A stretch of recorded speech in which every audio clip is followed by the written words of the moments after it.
O actor de Hollywood, Leonardo DiCaprio, saben vostedes que adoita acaparar todas as miradas, pero a última vez que o fixo, ollo coidado, imos a fixarnos na súa orella, porque resulta que este actor, o actor de Titanic, ten aí un pliegue na súa orella que fixo, bueno, pois acender todas as alarmas, porque se chama o signo de Frank, un pliegue que parece ser que a xente que o teña, como ten Leonardo DiCaprio, pois pode ser máis propenso ou propensa, querido Héctor, a ter unha afección cardíaca. Así que hoxe queremos analizar aquí con Héctor Castiñeira, ollo hipocondríacos, por favor non se me alarmen, pero imos a falar deses signos que temos no noso corpo que poden ser indicativos de que algo non vai ben. De que algo non vai ben. Cando remate o programa, todos a verse diante do espello, a ver que temos na cara, que nos pode indicar, por exemplo, como eso que vemos na orella, que é algo inofensivo, que non doe, que non sangra, que pode pasar perfectamente desapercibido,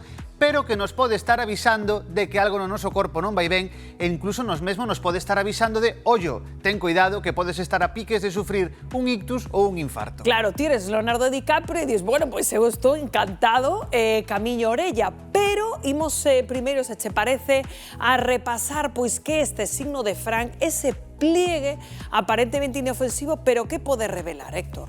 Pois mira, ese pliegue realmente aquí o que vemos case máis un corte. Sería ese pliegue que chega dende unha esquina, dende a parte de arriba ata a parte de abaixo. É como se fora un pliegue que se vai formando lentamente co paso dos anos. Non é que te levantes da cama así porque dormiche coa orella aí na almohada aí doblada. Non, realmente sí que se vai formando co paso dos anos ese pliegue longitudinal ao longo de todo o lóbulo da orella, que, como che digo, pasa totalmente desapercibido, pero nos pode estar alertando, se chamas así, signo de Frank, de que podemos sufrir un ictus ou un infarto. Fixos un estudio e veuse realmente un estudio que se presentou no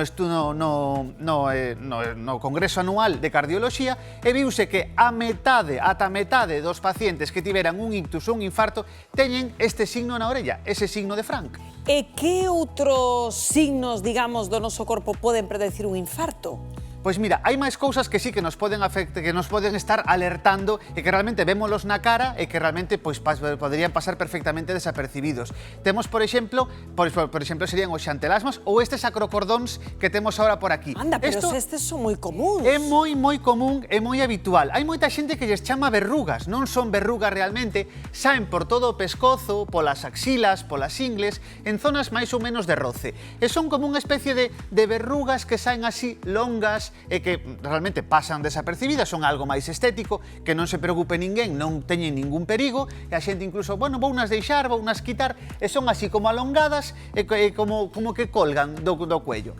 Cal é o problema desto? Que ollo, porque nos pode estar avisando, se aparecen moitas en pouco tempo, poden estar avisándonos de que temos resistencia a insulina, que eso, diabetes. Así que, ollo, moito cuidado, se aparecen este tipo de marcas, de verruguiñas que van saindo polo collo, que non tiñamos e que de repente empezan a sair. E ademais, especificamente polo colo, Héctor. Sí, empezan a aparecer por aí, así son como unhas verruguiñas que non son verrugas realmente, son esas trociños de pel que van saindo así, quedan colgantes, realmente non supoñen ningún problema, nada máis que un problema estético, pero ollo, deberíamos facernos unha analítica en xaxún, porque a ver que igual aí temos aí unha resistencia a insulina e nos está avisando desa diabetes. Pois seguimos repasando signos que nos dá o noso corpo.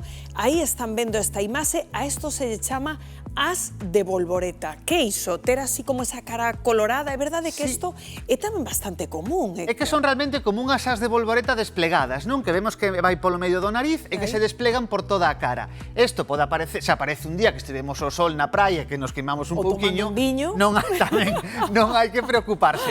Pero se isto aparece incluso co sol empeora, cando lle dá o sol todavía empeora, sí, hai xente que lle pasa. Chámaselle eritema malar. É o nome científico que ten esta marca de as de bolboreta. E ollo, porque podería estar detrás un caso de lupus. Que me dis? É moi indicativo, é un dos síntomas máis característicos de lupus, algún tipo de lupus, así que, ollo, se aparece isto, sabemos que aparece esa marca, que, como decimos, non foi un día tomando o sol, senón que aparece esa marca así sen máis, e que incluso se lle dá o sol empeora, ese eritema que aparece así vermello, que se inflama un pouquiño tamén, que está un pouquiño sobrelevado, ollo, imos ir ao médico, non hai que ir correndo, non é unha urxencia, pero sí imos pedir cita, que lle bote un vistazo por se pode ser algún problema de lupus. corpus. Bueno, pois tomen notiña de isto e logo seguimos. Este ten un nome complicado, xantelasma. Que esta Seguímonos afección? mirando a cara, seguimos Veña, buscando todos. cousas que temos pola Parecen cara. como unhas olleiras, non? Así moi Sí, marcadas. pero hai que fixarse que temos aí como unha especie de plaquiñas amarelas. Esas plaquiñas sí. amarelas que aparecen aí preto do lacrimal, que poden aparecer no párpado superior ou no párpado inferior e que teñen como esa marquiña amarela. Ollo con isto porque non vai afectar a visión, non é un problema que porque non é un problema do ollo realmente, é algo que se vai acumulando aí debaixo. Que é o que se acumula aí? Graxa. E cal é o problema? Que poden aparecer ou ben por xenética ou ben porque temos o colesterol ou os triglicéridos altos. É dicir, son un indicador de ollo, faite unha analítica, a ver como está ese colesterol e esos triglicéridos, non vai a ser que se vayan elevando e acabemos sufrindo un infarto como pasaba co tema da orella. O sea, que hai aí dúas cousas, esta é anterior, a da orella, ese signo de Frank, que nos poden estar avisando de que nas nosas arterias estánse acumulando plaquiñas de colesterol hasta que se tupan e teñamos aí un problema. E logo temos este que é como máis común, eu creo, para todos vostedes, a temida ictericia, non? Que xa isto nos revela que algo vai fatal. En que órgano? Esta alerta máis. Esta realmente sí que de todos os que estábamos vendo hasta ahora son cousas que non provocan dolor, non provocan molestias, se pasan máis desapercibidas.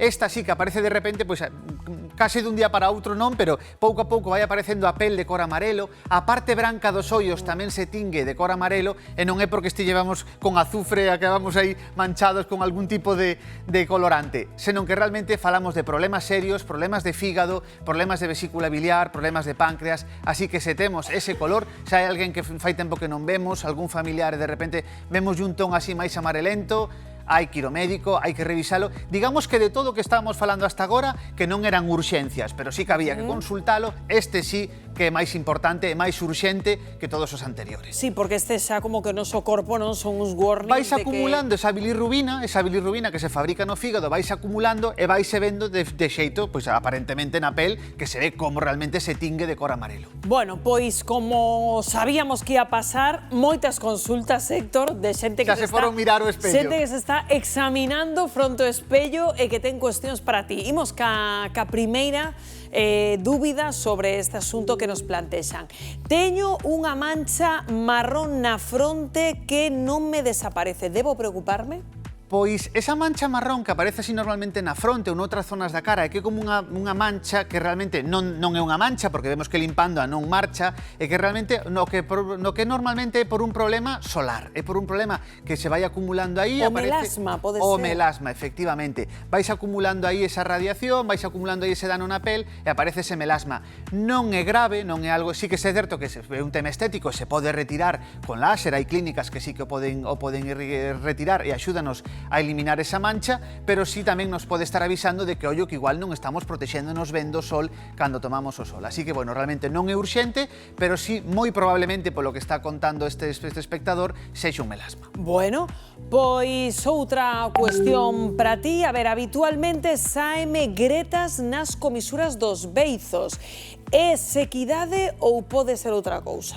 Esas fendas que aparecen, esas gretas, esas fendas que aparecen nos beizos, normalmente pois por sequedade, moitas veces polos aires acondicionados, polas calefaccións que resecan o ambiente e van aparecendo esas fendas, especialmente ás veces no inverno, pero tamén ás veces no verán ou na primavera, realmente os alérxicos tamén lles aparecen moito, realmente pode ser por sequidade ou pode ser tamén por déficit de vitamina B. Ah, sí? Entón, claro, se, por exemplo, se estamos ben hidratados, porque hai que hidratarse ben, se estamos ben hidratados e lle botamos ese cacao típico que todos vemos, ou incluso todo día. un produto que axude ben a hidratar ben eses beizos e non o solucionamos, segue ollo porque podemos estar falando dun déficit de vitamina B. Bueno, pois esta pregunta podería xa mandar eu perfectamente dende a casa. Bueno, pois moitas grazas, como sempre, querido Héctor. Non sei se querías apuntar algo. Non, de momento todo ben, vale, a cuidarse e a revisarse ben no corpo, a ver se temos algunha outra cousiña, pero seguro que estamos todos sanos. Eu xa estaba con medo, digo, algunha recomendación máis, algún signo máis que mirar. Podemos facer unha segunda parte porque hai moitas máis marcas no corpo. Grazas sempre, querido Héctor.